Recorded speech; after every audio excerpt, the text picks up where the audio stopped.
They named him nothing when they took him. That was the first lesson the Vethkai taught humanity. Names were privileges, and privileges had to be earned. The boy sat in the holding bay of the processing ship, knees drawn to his chest, watching through the scratched viewport as Earth's coastline curved away into the dark. He was 9 years old. He had been John Mercer for 9 years. Now he was his intake Unit 7 Ta 12, and the Vethkai administrator who'd logged him in hadn't even looked up from its terminal. He decided quietly, and without drama, that he would choose his own name. He settled on something from a book he'd found in the Catholic mission school before the occupation, a paperback, dog-eared, its cover gone. The Saint, a thief who moved through the world in borrowed faces, who never stayed long enough to be caught, who named himself after the holy dead. It felt right for a boy who'd just been told he was nobody. He filed the name away. He didn't tell anyone. That was the second lesson. The Vethkai had arrived 11 years ago with 17 fleet carriers and a patience that could outlast mountains. They did not destroy cities, they occupied them. They did not enslave humanity in chains. They enlisted it in systems: labor registration, resource allocation, compliance matrices. The paperwork of subjugation, administered through towering gray terminals that smelled faintly of ammonia, and something older, biological, wrong. They were very good at bureaucracy, the Vethkai. They had been doing it for 400 years across 6 species, and they had learned that terror was expensive and inefficient. Process was much cheaper. Humanity, for the most part, processed. Simon Voss, the name he had settled on by the time he was 14, chosen from a saint's calendar he found plastered inside a work sector locker, had spent his first 3 years in the processing ship learning their language, not because they taught him, because he'd listened. He'd sat near the ventilation ducts in the lower work bays, where sound carried strangely, and absorbed the Vethkai officer exchanges the way a dry cloth absorbs water.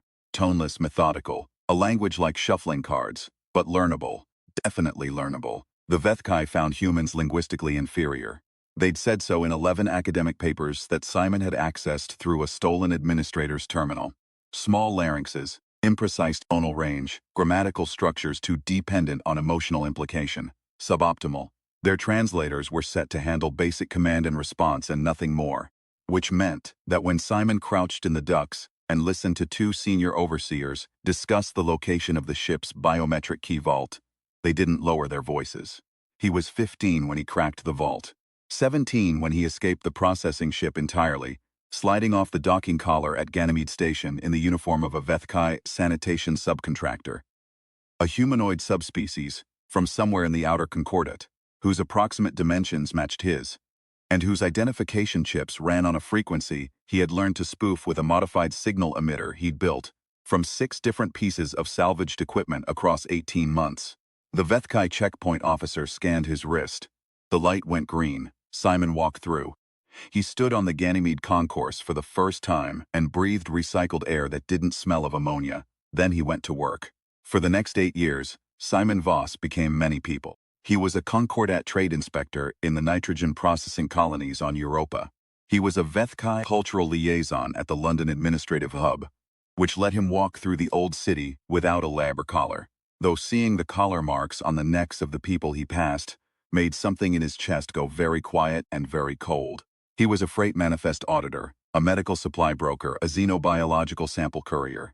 Each identity was built with the same care: a name, a behavioral profile, a physical presentation. The particular way a Vethkai official moved, that was 30% posture and 70% the certainty that no one would dare question you. Simon had that certainty down to a science. He stole things. He stole things the Vethkai didn't know could be stolen. Technical schematics, resource allocation codes, command authorization credentials. Not for money. There was no money anymore, not exactly. For leverage. For the particular satisfaction of taking back something that had been taken. He never stayed for breakfast. That was his rule. He had rules. The rules kept him alive. Then came Dr. Lyra Okafor, and the rules became considerably more complicated. He'd been hired, through 7 layers of intermediaries, by a Vethkai expansion minister named Gorsetek, a creature Simon had met once in the guise of a resource broker and immediately disliked. Gorsetek had the rounded carapace and slit-pupilled eyes common to upper caste Vethkai, and he spoke through his translator in the flat, pre-constructed sentences of someone who had never needed to persuade anyone of anything. He wanted something stolen, a research file. A human scientist, he explained, had developed something extraordinary, a theoretical framework for what she called a cascade resonance drive, a propulsion system that could fold space around a vessel rather than move it through space. No fuel consumption beyond the initial charge, no traversal time to speak of. Ships could jump from Earth to the outer belt in hours. The Vethkai had 17 fleet carriers sitting in low orbit. They ran on hydrogen fusion drives. They were very, very slow. If Gorsetek got that formula, he would have a monopoly on the fastest ships in the occupied system within 2 years. And if Gorsetek had that monopoly, the balance between the 5 Vethkai expansion ministers, a balance that, precarious as it was, had kept humanity from outright extermination, would collapse. Gorsetek would be unstoppable. Simon took the job. He needed the authorization codes that Gorsetek was offering as payment. Codes that could unlock labor collars, thousands of them. He had a very specific use in mind. He built the identity of one Declan Marsh, xenomaterials consultant from the Antarctic Administrative Zone, in 4 days. It was one of his better constructions, a man who smiled too readily and held eye contact a beat too long. The kind of person everyone found either charming or exhausting, which meant they focused on that impression and not on the face underneath. Dr. Lyra Okafor worked out of a research annex in what had been Edinburgh. She was 32, brilliant in the terrifying way that people are brilliant when they've been told by enough external forces that they shouldn't be. And she had the particular social blind spot of someone who'd spent most of the occupation inside her own head, solving problems that other people couldn't see yet. Her labor status was Category 3 approved, meaning the Vethkai had found her useful and left her a long leash. She had a small flat above the research annex. She had notes everywhere. She had a habit of pressing her thumb against her lower lip when she was thinking that Simon noticed on first meeting and catalogued immediately as dangerous. He introduced himself as Declan Marsh at a resource allocation briefing she'd been required to attend. He told her he'd read her theoretical work on resonance harmonics from a secondary source. True, and found it genuinely compelling. Also true, alarmingly so. She looked at him with the frank assessment of someone who'd been lied to often enough to trust her instincts and said, "Most people find the math headache-inducing." "I get headaches from things that don't matter," Simon said. "The math is the point." She had laughed.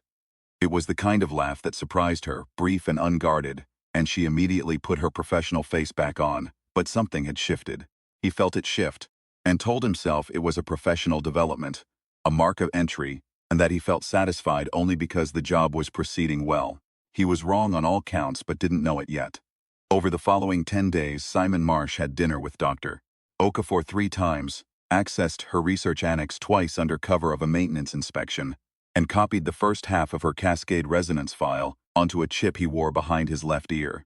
He read the files at night in his rented room and understood about 60% of what she'd written, which was more than he expected and less than he wanted. On the 11th day, she caught him, not in the annex, at dinner. She had ordered the same terrible synthetic coffee she always ordered, pressed her thumb to her lip, and then set down her cup and looked at him with eyes that had done the math. "You read the secondary source," she said, "but you reacted to the notation I only use in the primary documents. Notation I developed after the secondary source was distributed." Simon said nothing. "Also," she said, "you've been moving like someone who's trying not to move like a thief, which looks quite different from someone who's just moving normally. I've been watching for it for 4 days." He looked at her, she looked at him, the synthetic coffee steamed between them. "The file isn't complete," she said. "What you took is half a drive theory with no initialization parameters. It won't run anything. I want to know who sent you." "I can't tell you that. Then we have a problem." "We have a problem anyway," he said, and this was the moment, looking back, that everything changed, because he stopped calculating and simply told her the truth. "Gorsetek hired me. He wants the complete formula. If he gets it, he controls the fastest ships in the system, and there's no political counterbalance left. I took the job because the payment was collar release codes, and I know where there are 40,000 unregistered labor internees in the Titan Basin who would like their collars off before they die there." She stared at him. "I don't usually explain myself," he said. "I can tell," she said. "You have the face of someone who finds explaining themselves physically painful." She picked up her coffee. "My name is Lyra, not Dr. Okafor if we're doing this." "Simon," he said, "not Declan." "Obviously not Declan," she said. "He did not leave that night. This was a violation of the rules, and he noted it and couldn't bring himself to care. He was gone before she woke. He left a piece of paper on the table that said, "I'm sorry, I needed to be sure." Then he went to meet Gorsutek's courier and deliver the partial file, because Gorsutek's patience had a deadline and Simon needed 3 more days. He didn't get 3 more days. He was in the courier's vehicle when the signal hit his earpiece, a frequency he'd set to alert him to any biometric flag on Lyra Okafor's laboratory clearance. They'd taken her.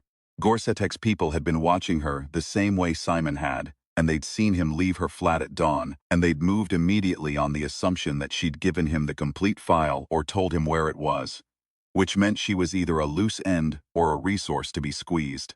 Simon told the courier there was a delay. The courier said there was no delay. Simon apologized very sincerely, broke the courier's wrist, and took his vehicle. He found Lyra in a Vethkai commercial holding facility outside the city, one of the gray conversion buildings that used to be rail sheds, now repurposed for detention and processing. She was in a glass-fronted cell on the 2nd level. She was unhurt but sitting very still in the way people sit when they're calculating odds and not liking the numbers.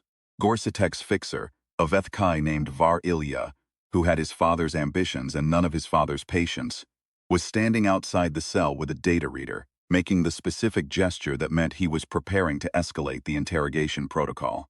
Simon was wearing the uniform of a Vethkai facility inspector. He had constructed the identity in 40 minutes in the vehicle, which was his personal record. He walked in through the service entrance. He signed 3 transfer documents with a forged authorization stamp. He told the floor officer that the human detainee was required for priority biological assessment at the Concordat Medical Annex, which was a building that didn't exist, but whose identification code he'd stolen 3 years ago for exactly this kind of situation. The floor officer checked the documents twice, because that was procedure, and each check came back green. Var Ilya saw him moving Lyra to the exit and stepped forward. "Inspector," Var Ilya said, "that detainee is under ministerial hold." Simon turned and looked at him with the specific expression of a Vethkai mid-level official confronted with a subordinate who has spoken without permission, a look he'd practiced in mirrors for years, a look that communicated the particular bureaucratic contempt of someone who outranks you and is already thinking about something else. "Ministerial hold," Simon said, in Vethkai, with the flat intonation of the upper administrative caste. "Reference the exemption under Concordat Health Assessment Protocol 17 Ta. Then file the objection properly, and it will be reviewed in the standard cycle." He paused. "Or we can stand here while I update your service record to note this delay." Var Ilya said nothing. Simon walked Lyra out. She waited until they were in the vehicle and moving before she said anything. 40,000 people, she said, in the Titan Basin. "Yes. The formula isn't in a file," she said. "I never wrote the initialization parameters down, they're in here." She pressed 2 fingers to her temple. "Gorsutek can't get them out of me without equipment he doesn't have cleared for use on Category 3 approved researchers. There are forms, there are review boards." Simon almost smiled. "He'd just remove your Category 3 status." "That takes 72 hours, she said. "Standard processing cycle." She looked at him. "Do you have a plan for the next 72 hours? "I have the beginning of one." "How much of the beginning?" "The first 3 hours. The rest depends on variables." "Right," she said. She pressed her thumb to her lip and looked out the window at the gray Edinburgh streets. The labor collar checkpoints, the Vethkai administrative banners that had replaced every street sign in every occupied city on Earth. "My mother grew up in Lagos before. She used to tell me there was a word in Yoruba Anu. It means something like compassion, but more than that. The understanding that suffering is real and changes things. She looked at him. Why Edinburgh? Why not work from the outside? Why stay here? He thought about a boy in a processing ship watching Earth curve away through a scratched viewport. He thought about the moment he'd walked through the Ganymede checkpoint and breathed air that didn't smell of ammonia. And how that feeling hadn't been relief, but rather the specific sharpening of purpose that comes when you understand exactly what you owe, and to whom. "Because the people who need the collar codes aren't on Ganymede," he said. She nodded slowly. She didn't say anything else, but something settled in her expression. Some last measurement being made and found sufficient. They drove north. Simon has a fallback in the Highlands, a former hydroelectric station whose Vethkai survey designation had been filed as inactive due to structural compromise. The structural compromise was real. One wall of the turbine hall had partially collapsed in a rock slide, but the control room was intact, and its signal profile was buried under 40 meters of hillside. and he had been using it as a staging point for 11 months. There was food, there were supplies, there were components he'd been stockpiling. There were also 3 people he trusted. Nadia, who could counterfeit biometric documentation faster than anyone Simon had met.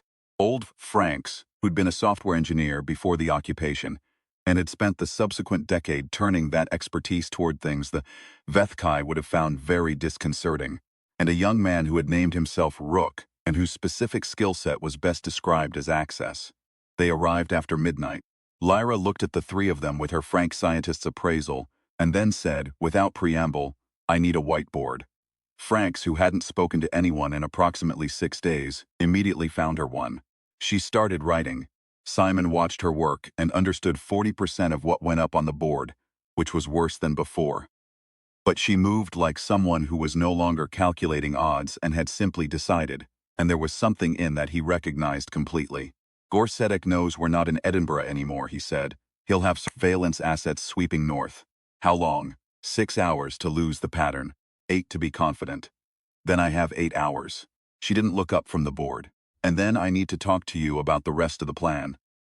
You have a rest of the plan? The formula gives whoever has it the fastest ships in the system, she said, but only if they have it exclusively. The reason Gorsetek wants it is the monopoly. The weapon isn't the drive, it's the secrecy.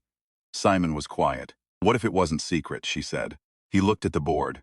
At the notation he'd first recognized in her files, the elegant shorthand that she'd invented herself, that had told her he'd read more than he should have. You're talking about publishing it. Through every channel we can reach, Concordat academic networks, the other expansion ministers, directly to the occupied labor populations if we can, give them something the Vethkai can't control. If everyone has the drive theory, Gorsetek has nothing. The monopoly disappears. And the collar codes become my problem to deliver, he said. I still need to get them. Then we need to get close to Gorsetek.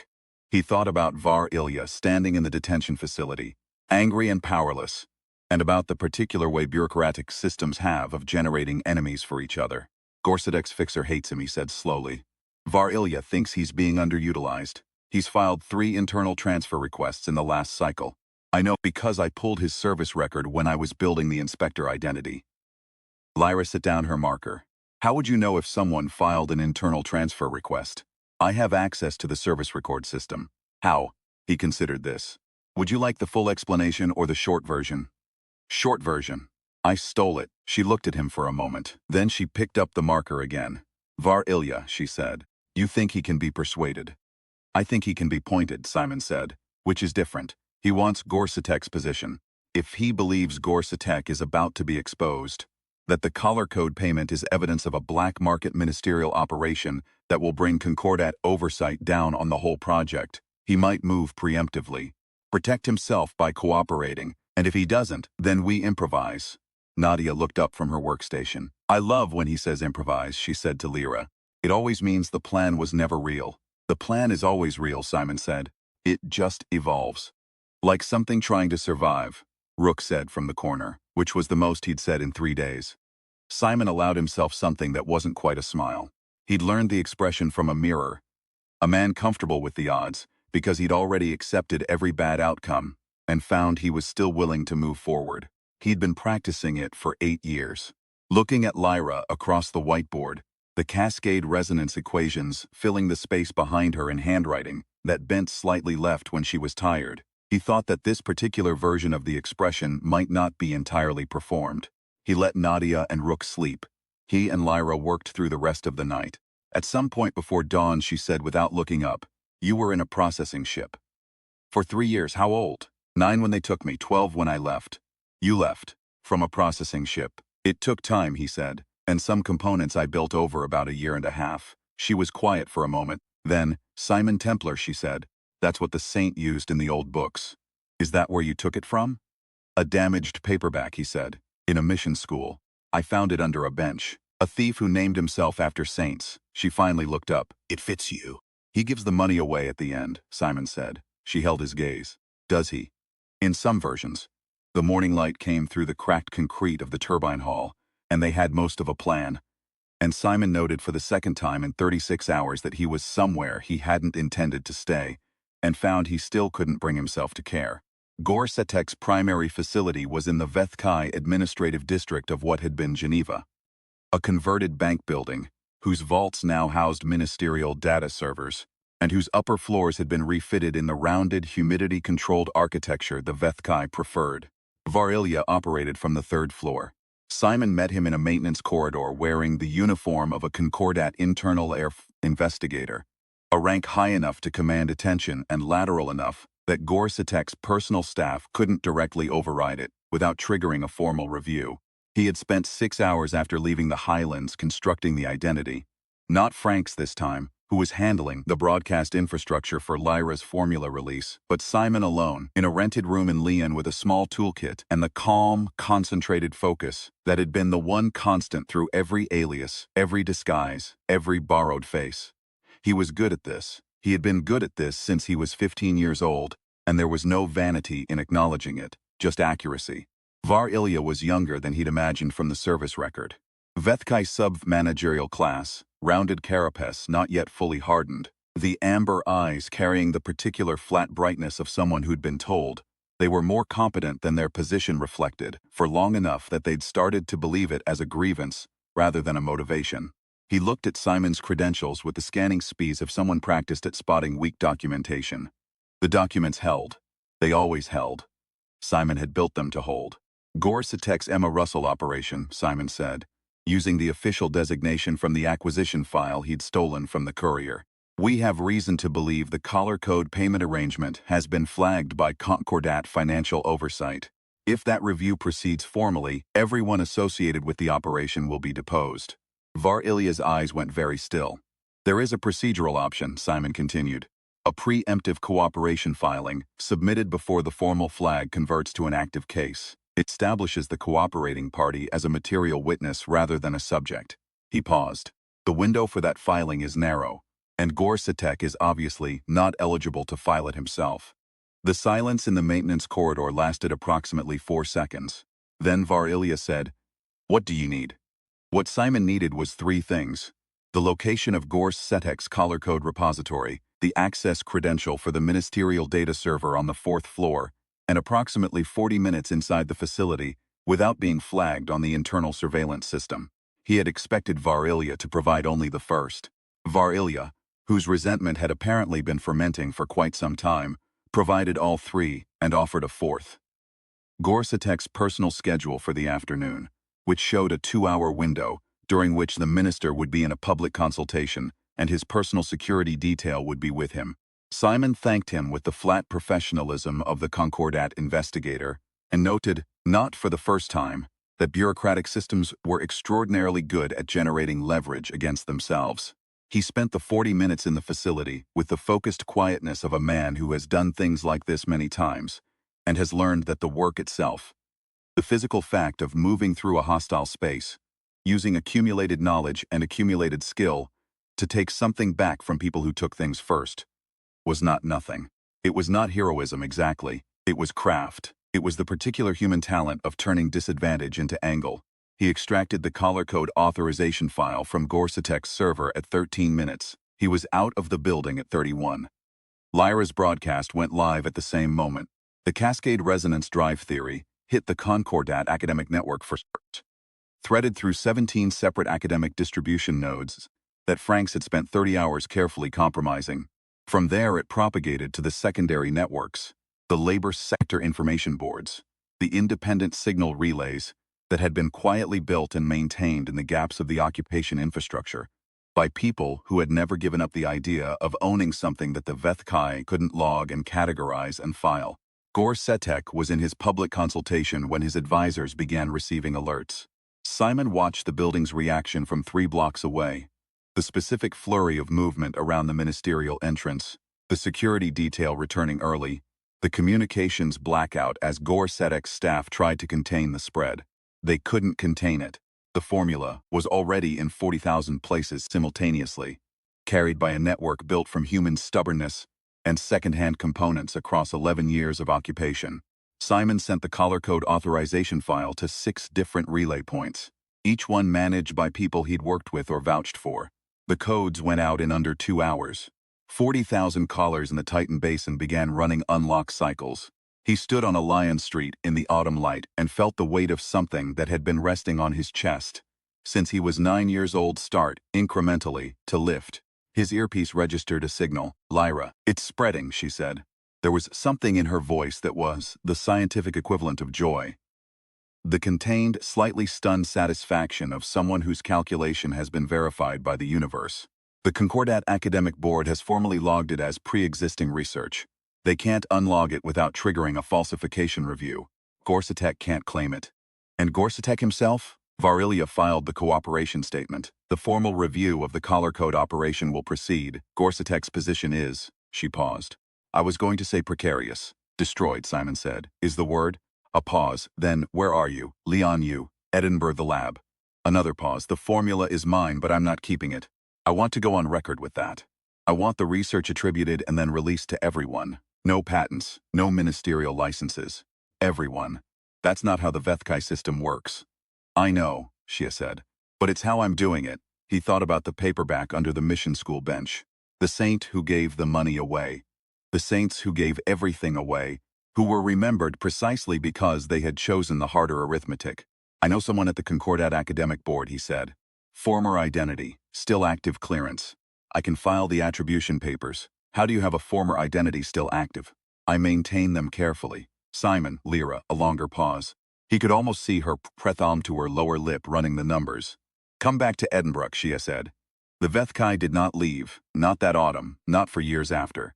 Occupations don't end with a single formula or a single act of theft or a single broadcast through a resistant network. They end slowly, through accumulated pressure, through the erosion of systems that depend on compliance, and find, over time, that compliance is conditional.